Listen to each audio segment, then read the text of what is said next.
There's some pretty amazing things that you can do with OpenAI and ChatGPT, and the best thing I could come up with was how to build a movie recommendation engine. No Dum code dum is the dum best dum in bada the bum whole bum wide bum bum world. No bum bum code, oh bum yeah, bum yeah. bum No, no, bada no, bum no bum code. bum. So today I'm going to show you step by step how to interact with OpenAI as a no-coder and what is the best way to use the OpenAI or ChatGPT API as a no-coder. I'm going to show you how to use Airtable as a starting point and to take inputs from Airtable to feed it into Make. Make will pass it into OpenAI. OpenAI will do its magic and then it'll spit it back out and we'll pass it back into Airtable. Once we have our response in Airtable, well, it's completely ready now to be integrated with any no-code front end that you might like to use. All of the resources that you will need to build with me will be available in the description of the video below. So do check that out. I've included the prompt, which is probably the key bit in terms of the prompt that is input into the OpenAI module in Make. And that's probably the longest part of this build. It took me probably about an hour and a half to build the prompt out. Everything else was relatively quick. It was a bit of experimentation with OpenAI itself in order to see what did I need to put into it to get the correct format of response back so that I could utilize it further in the flow. But anyway, I'll jump into that a little bit more in detail as we jump into the screen share right now. Okay, so this is what we are building out today. Take the hassle off your movie night. And so essentially what we're doing here is we're putting in, it's just a simple form built in Softr.io. And this is linked up to a make.com automation scenario. What we're going to do is we're going to put in 3 movies. I'm going to put in the 3 most recent movies that I've watched. They're all 90s movies. I'm on a bit of a 90s movie buzz at the moment. So Runaway Jury, A Civil Action, and Along Came a Spider. They're all good films actually. So I'm going to hit go. And what this is going to hopefully do is this is going to pass those 3 movies into OpenAI. OpenAI is then going to take those 3 movies and try and recommend something really similar for me to watch next. So it's recommending that I watch John Q next. I'm not sure if that's that related, but I think it is probably from the 90s. I don't know. It might be early 2000s, John Q. I think I've actually seen that film and it is quite good. But anyway, part of this workflow is that you get the OpenAI to explain why it thinks that I might like to watch this next. So saying here, John Q is a great follow-up to the intense movies you liked. Okay, so they're intense movies. A Runaway Jury highlights the lengths people go to for justice. A Civil Action follows a hard-fought legal battle. Along Came a Spider has a relentless pursuit of the truth. Similarly, John Q tackles the idea of justice and desperation that John will go to any lengths. Okay, maybe a bit of a stretch, but I suppose it is just trying to find the common theme across 3 possibly not overly similar movies. So what is it about? John Quincy Archibald take the hospital emergency room hostage when his insurance won't cover his son's heart transplant. Okay, so the best place to start is always in the Airtable database, the back end of your app. We're going to build this out as a starting point just using Airtable and Make. And then if you do want to add whatever front end onto it, like what I just showed you in the example, that was a Softr.io front end, but you could use Webflow, or you could use Builder, or you could use any front end that you like to use yourself that connects with Airtable as the back end. What we'll do is, if you want to follow along with me, it's essentially just 2 tables in Airtable. One is called inputs. And so the inputs, this table is essentially going to act sort of like our pseudo form that we just saw in the example. As in, we're just going to input the 3 movies on each row here and then click the go button to trigger our automation inside of Make.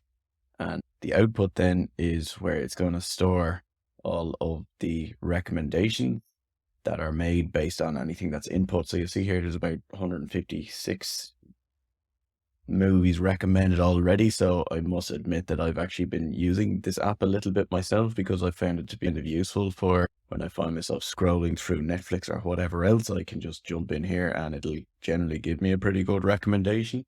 So it's generally a good sign of an app if you actually find that you end up using it yourself. Anyway, so the layout of this particular output table is it's going to look for the name of the recommended movie. It's going to look for the URL of the image or the poster for that movie.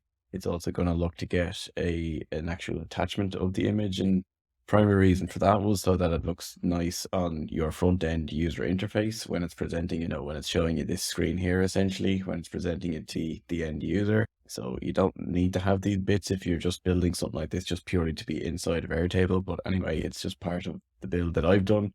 The blurb then, so it's again, this is coming directly from the AI, and then the reason, that's also what I just read out there about John Q, is coming directly from OpenAI itself. And then it's just storing the 3 input movies, and that's just more as a reference, so that if ever you're looking back on this, you can see what 3 movies gave this particular result. So it's as simple as that. I suppose that the aim of this build is more to show how to use OpenAI in a no-code way. And so we will just quickly jump back to inputs here and make sure that our webhook is working. So we'll just throw in 3 other random movies. So I'll just go The Simpsons movie. I'll go with the Batman. And then I will go with somebody try out a movie there. We'll go with Baywatch. Okay. And then if I hit go, I'm hoping that this will produce a result on the output table. It might just take a little second, the actual OpenAI module itself. Oh, there we go. Back to the Future Part 2. Okay. Now, again, sometimes I do struggle to see what is the connection between The Simpsons, Batman, and I would obviously didn't take Baywatch in properly and how to arrive at this, but that's what it's like. There obviously is some sort of common theme to it. Anyway, look, we'll jump into the make workflow as the next step. So anybody that's watched any of my videos before, you'll probably be familiar with webhooks at this stage. If you're completely new to this and you're not familiar with webhooks, I have a couple of videos in my channel that are just dedicated to understanding webhooks for no coder. In short, a webhook is basically a link or a URL that you are able to send information to and start automation flows when information is sent to that link. So if you come back here and if you look at the button on the input screen, this is just a button field inside of Airtable, and the button is essentially triggering this webhook, which came directly from make here. So if I click on this webhook module, there's the webhook, and I basically clicked copy address to clipboard. I came back here and I pasted the address in there, and all I've done is I've added movie 1, 2, and 3 as parameters onto the webhook. And again, if this is the first time you've ever seen something like that, I'm going to put a video here which will be very useful for you and explains inside out how to use webhooks, particularly from Airtable and into Make. It talks about this process of adding parameters onto the end of the webhook so that it passes the information from your Airtable base into Make for use inside of your Make automation. So I will scroll up and down slowly there if you want to have a look at it on the video. Anyway, I'll click save. So when I click go there, it's basically pulling that movie, and that movie with it, and it's sending it into this flow here. And the next thing here, now this is probably the part I'll spend a little bit of time talking through. As I said in the first part of the video, that this is the part that took me the longest when I was building this from scratch. There was a bit of back and forth and experimentation with OpenAI. And I'd also recommend that you give it a shot and just try different prompts and see what works or doesn't work for you. I think when it comes to working with artificial intelligence, prompt engineering, as it's known, is one of the key skills to develop in terms of it's like trying to give a good instruction in such a way that you get the desired result, essentially. And so if I open this up, I'll show you what the OpenAI module looks like inside of Make. It definitely makes the interaction with the OpenAI API much more straightforward versus trying to follow, say, the documentation on the OpenAI website. Particularly if you are a no-coder, this is certainly a godsend. It certainly makes it a lot easier. And so all you'll need to do is essentially go into OpenAI. If you don't have an account, you'll need to set up an account. And once you have an account, you're able to now get an API key. And where you get that is by going into your account here and go into view API keys, and you'll get the API key for your own OpenAI account, essentially. Why do you need an API key? Well, it's because you are, you get charged for using OpenAI. The charges are really very reasonable. I've been playing around with OpenAI quite extensively for the last month or so. And I think to date I've incurred $2 of charges, and there's been lots and lots of back and forth, and even just using ChatGPT for helping me doing different projects and for other things. So it's really quite cost effective. And so I wouldn't get too hung up on the pricing at this point. I'd probably just set up an account, and you can come in here then and make sure that you add your account into your make account. And so it will just give you the steps to follow along. It'll ask you to put in your API key from OpenAI. And it's basically that's going to be your connection forevermore. Make is now going to talk to OpenAI for you. And you're now able to use the OpenAI module for interacting in whatever way you like with the different models inside of OpenAI, with the different types of methods. There's lots of different things that OpenAI can do. For this tutorial, we're going to be focusing just purely on the completion method. So completion method basically means when you give it a prompt, it's going to send you a response. And it's as simple as that. The model I'm using is Text DaVinci 003. That's another name for GPT-3. Obviously, GPT-4 is already available, but I found GPT-3 is more than good enough for this particular type of build. Now, if you do scroll in here, you can see all of the different models that are available. No, I even tried Ada, because why would you use a different model? Well, because some of them can be cheaper, some of them can be faster, some of them are better at certain specific use cases. But the sort of better of all-round model is the Text DaVinci 003 currently. Obviously, GPT-4 then is far more powerful. GPT-4, as at the time of this video, is only open in sort of beta release. I do have access to it directly inside of my account, but it's not showing up here, so it's obviously not part of the completion method. So this is really the key part here, and prompt that I created to basically get me the response that I needed, so that it would just give me this data here that gets input into the output table. And if I come back into the flow, I'll just read this out. And again, as I said, this prompt, a copy of it is in the description of the video below. So feel free to copy and paste it into your build as you're building along with me. So what I have here is I like these three films. Film 1 equals, and it's taking movie 1 from that webhook that we just spoke about. And that in this use case is coming from movie 1 here, whatever is entered there, and then from movie 2, and then from movie 3. So we come back here, film 3 equals movie 3. Recommend to me the next perfect movie I should watch based on me liking these three films. For the movie you are recommending to me, create and important to only return as the only response to this prompt, a valid JSON object containing data as per format and guidance note next. And so I've basically put in a formatted JSON object that I would like to receive, the format that I would like to receive the response in. I've then put in the important guidance note, do not include inverted commas before or after the names of movies inside this paragraph. So I obviously had to append that or add that onto the prompt, because it was, I think from memory, it was triggering errors on certain occasions, because sometimes it was putting inverted commas around it and other times it wasn't. So I just put in that, and that seemed to iron out that issue. For anybody that doesn't know what a JSON object is, a JSON object is basically something that is in the format of this.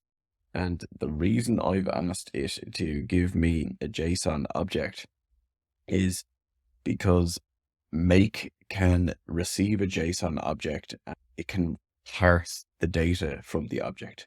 And what that means is it can make it look like this, and then take a tag and give you a value, or what's called a property and a value. Okay.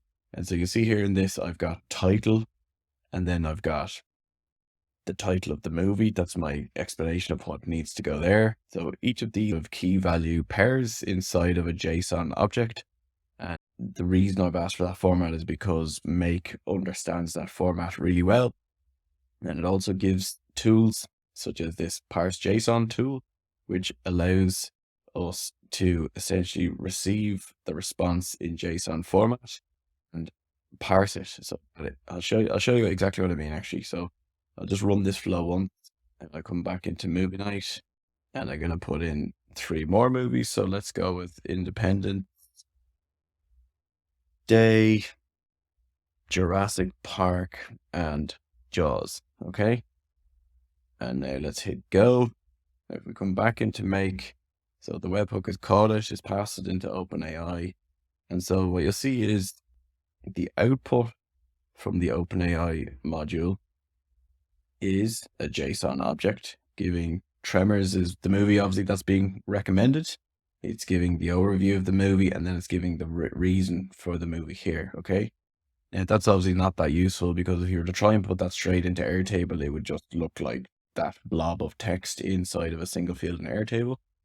But if you come into the Parse JSON module here, and so it's receiving in a JSON string, which was the specified format that we wanted to get from OpenAI.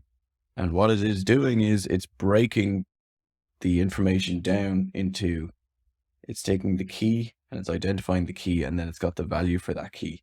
And now that it's done that, we can now use title, whatever is titled, in future step in our make flow, and similarly overview and reason we can use in future steps in our make flow. So it's a really nice way to be able to pass data in a structured way, and for it to be able to be used over and over again, even though it'll have different values every time.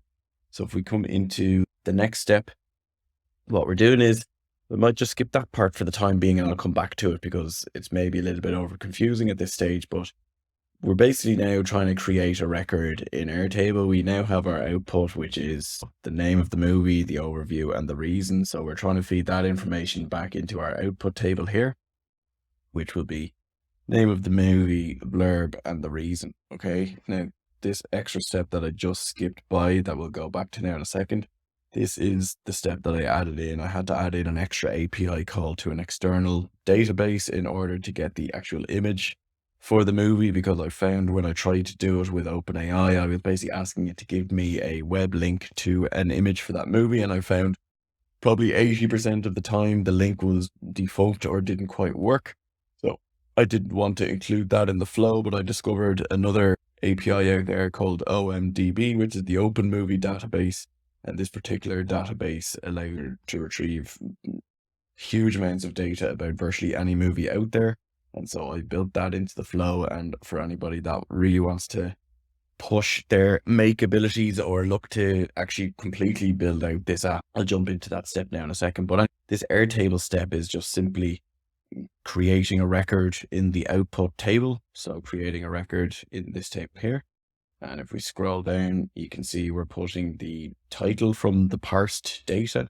So then it's going to be the title from here, which in this case is Tremors. And then if we come back to the Airtable module here, we'll skip over these image fields here. I'll come back to them in just a second because they feed off these two modules here that I have skipped over. So we'll come back to that as a separate part of the video. If you scroll down to blurb then, right? So I'm using this if empty feature inside of make. And so this is almost like a data, or it's almost like a formula inside of make, and where you find this, it's in this settings type icon, and you go if empty. And essentially what this is doing is it's a formula inside of make, which is saying that if plot is empty, then use overview. So obviously when I was building this out, I was basically stating that if the result from the OMDB app database was empty, then just use the blurb or the overview. See the way it's number 4 here, that means it corresponds to module number 4 over here. And so it's basically stating that if the OMDB response for our plot is empty, then use the overview from the OpenAI parsed data. And the reason I probably did this way was I remember now that I discovered that the overview that the OpenAI was creating was actually not that good, or was not that accurate about the synopsis of the movie. I found the plot that came from the OMDB database was actually much more useful and much more relevant. So I prioritized that, but if that was empty, in some cases it was empty, so OMDB would return maybe an empty plot, then I would say, okay, now use the overview from the OpenAI response. Reason then comes directly from module 4, which is the parsed data directly from OpenAI. And so that's the reason that explained to us earlier why John Q was a relevant response. And so just explain that. I just thought that was an interesting thing to get an insight into how the artificial intelligence was making its decision or how it was coming up with its recommendation. Then the last three fields in our Airtable output table are these movie 1, 2, and 3. And so that's essentially just putting back in from the webhook, which caught the movie 1, 2, and 3 from the input table triggered by the webhook. And it's just putting it now into the output table. And again, that's really just for reference. And that's it. I didn't have to change anything else here. So if we come back to these two steps that I skipped from earlier, these are the two steps that helped me get the image and the image attachment for each of the recommended films. And if you're really looking to move your no-code abilities up to the next level, this next bit will definitely be interesting. So this will show you how to use any API out there from Make, particularly where there might not be a pre-existing module already inside of Make for you to use. So like, for example, OpenAI API can be used by using the OpenAI pre-built module inside of Make, whereas this OMDB API that I mentioned earlier, it does not have its own pre-built Make module. And so we need to call it almost using this generic HTTP module that allows you to call any API out there. And so this will be a little bit of a no-code tutorial on how to read an API documentation, and the OMDB is a really good one to learn from because it's quite straightforward as API documentation goes, and it doesn't require too much data or parameters or anything to go with it. There are much more complex APIs out there, but this is a good one to get started with and to get practicing in terms of avoiding running into roadblocks as a no-coder. So if we look at this HTTP module, this is used for making API calls. And again, if I just step back a little bit for anybody that doesn't know what an API is is essentially what software uses to communicate with each other. And it's a programmatic way of different apps and software interfacing and talking and communicating with each other. And it usually takes the format of a URL or a link. And with that link, you generally have to pass things like parameters, and parameters are different pieces of data that might be required to be passed with the API call. So when you're placing the call into any particular software or database, you need to tell that software database what piece of information or what request you're making so that it knows what to send you back. And in this case, essentially what we're going to be doing is all we're trying to get is the poster for a given movie, and we are going to have the title of the movie from this parsed OpenAI response. And so we're going to have the title of Tremors to pass into OMDB, and then to ask OMDB, hi OMDB, do you have the poster for the movie called Tremors? And if we scroll down here, OMDB has its API documentation on its main landing page. And if you come down here, so you're always looking for the URL or the API call URL. In this case, it's here at the top. And so I would have essentially copied this URL and I would have pasted it into the HTTP module here. And so I would have pasted it here. Now there is a variable thrown in the mix there, as in it's this number 4 here, and it's the title. So this is how I'm passing the title of the movie. I'm putting the placeholder of title there.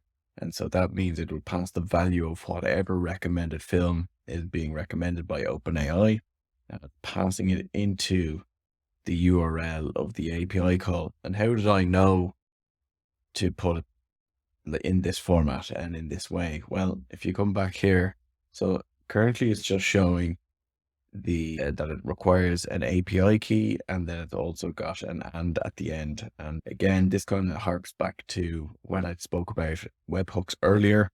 If you are not familiar with URL parameters and even webhooks, because webhooks and API URL calls, they're really quite similar to each other in terms of if you're adding a parameter onto the end of the URL, the first one always starts with a question mark.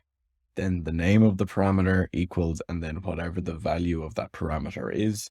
And again, if you go and watch that video that I have on webhooks, this will be very useful for you in terms of understanding the structure of a URL and of what way to attach data to a URL, whether it's a webhook URL or whether it's an API call URL, okay? Because they're They're very similar in terms of syntax. So here, essentially what it's asking you to do is the first parameter is API key. So question mark, parameter name equals, and then API key. To get an API key, it's free of charge. You come here to OMD API and you sign up. You come here to API key, and it asks for your email, things like that, and it'll give you an API key. And then you get a small code, which is your API key, and you put it in there. And the next thing I know that I need to do is I need to pass the title of the movie, because how is it going to know what poster to send back to me other than I give it the title of a movie? So if I come down here, I'm looking specifically at what are the available parameters for this API call. And I know that I'm looking out for the one that relates to the title of the movie. So you can see here, movie title to search for. So the parameter is just simply T, okay?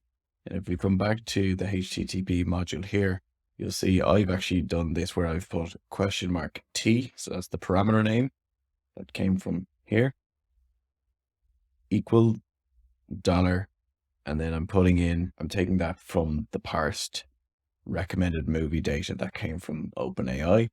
So that in this case will be the value of tremors. And then your second and all subsequent parameters are always start with ampersand, the and value, as opposed to a question mark. The question mark is only for the first parameter, and API key equals, and I've input my API key there. When it comes to API calls, there's about 4 or 5 different methods when you're looking to get information, or when you're looking to retrieve or fetch data from somewhere. You're 9 times out of 10 going to be using the get method. But again, that should be in the documentation. I don't know if I see it in here, but I would have known just to use get here, because I'm fetching data essentially. That's essentially it for this API call. There's no extra complexity to it, and that's why it's a really good one to start and to learn with. And once I have that in place, I click OK, and you'll see here when it received the title of tremors, there's your completed URL that's making the API call to. So it's sending that to that URL, and then it's receiving back this data. And that might look similar to something that we looked at earlier, and that's because it is in a JSON object format, which is a very common response, which is usually the response format you will get from an API call. And it's because it's like a standardized structured data format that can be read by almost universally by software and whatever else out there. And also for no coders can read a JSON formatted piece of data, and it can break it down for us. And that's why, again, we're using another one of these parse JSON modules, because the parse JSON module takes what is essentially looks like a blob of text to us sort of laymen or no coders out there, and it puts it into a very structured and formatted key and value pairs that we can then use later on. So you can see here, it took the blob of text, and what the parser did was it translated it into this nice list of data that we can use whatever way we would like. And actually in this case, all I'm using is the poster URL here, which I'll show you now in a second. But if I just open up the parse module, all I'm literally doing is taking the output from module 9. So I'm taking that data output there, which is your JSON blob, and I essentially putting that in as the value or the JSON string to be parsed. So to break it down into all of the different components of that blob of text. So I hope that is a good introduction to APIs for anybody who's a no-coder out there that's not overly familiar with APIs. And again, I'm going to do more videos on APIs in the future, because it is really a really good skill to really take your no-code game to the next level. It does sound codey and it does sound complex at the outset, but that's why tools like Make often take out the need to do a HTTP module and take that part out of the way. But that's what's happening behind the scenes. It's essentially all of these modules are essentially API calls. Even the Airtable module is essentially an API call into Airtable. So if we come back into the Airtable module, now that we've got our poster URL retrieved and parsed, we can now feed that into our Airtable base. And similar to what we looked at earlier on the blurb, where I used an if empty formula, I've done something similar here, because OMDB, while it is a really comprehensive database, it does not have a poster for every single movie out there.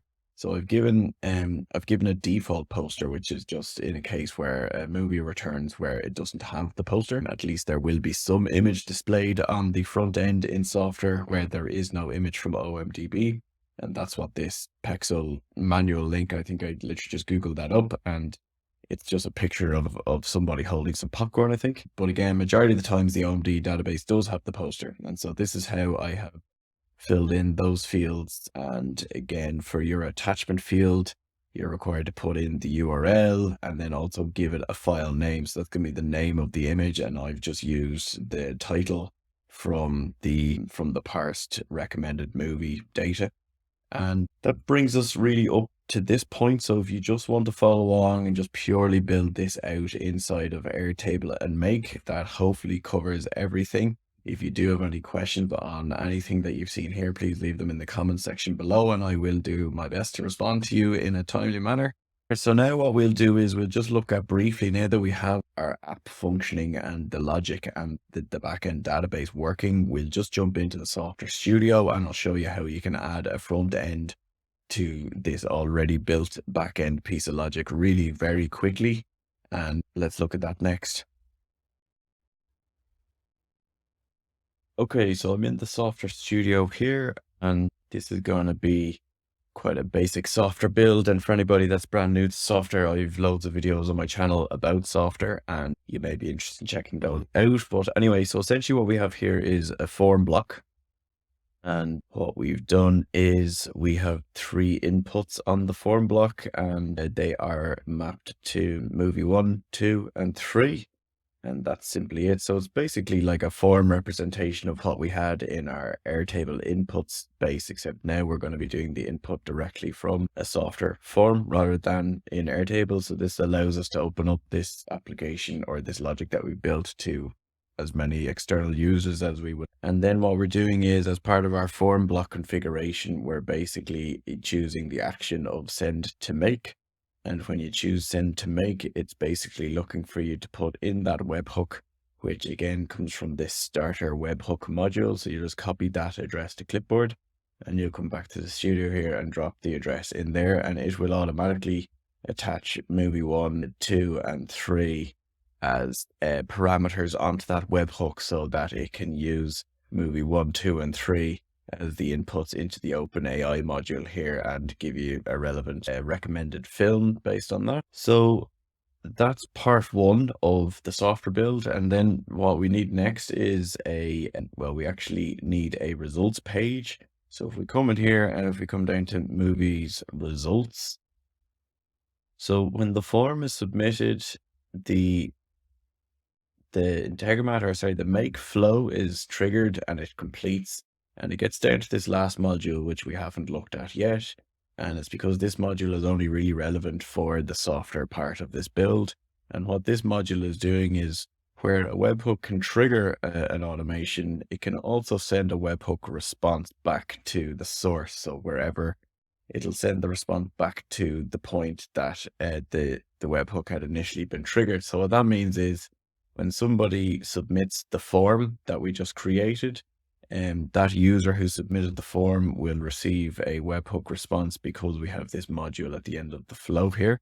And what that webhook response is doing is basically coming back and telling your Softr web page to redirect the user to their results page. Okay. And it's going to be a dynamic page because how does Softr know what movie to show? Well, it knows what movie to show because we're going to tell it in this webhook response module what URL to display to that user now that this flow has completed. So the key to getting this to work is you'll need a custom code snippet, and that custom code snippet is in the description of the video below. And that custom code snippet can be pasted into your Softr app, and it will be generally pasted into settings and custom code. And if you come down here, it's inside the header. And so it's essentially this script here, which again, you can copy and paste it from the description of the video below, and you just basically drop that into the custom code part in settings here, and you click save. And once that's in, this should all work perfectly.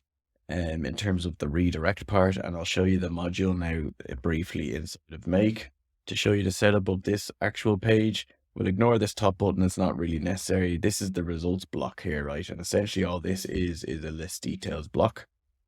And this list details block is showing the output record relating to the input movie. Okay, I'll show you now exactly what that means. So if you come here, again, a list details block is basically a visual representation of any individual row inside of Airtable.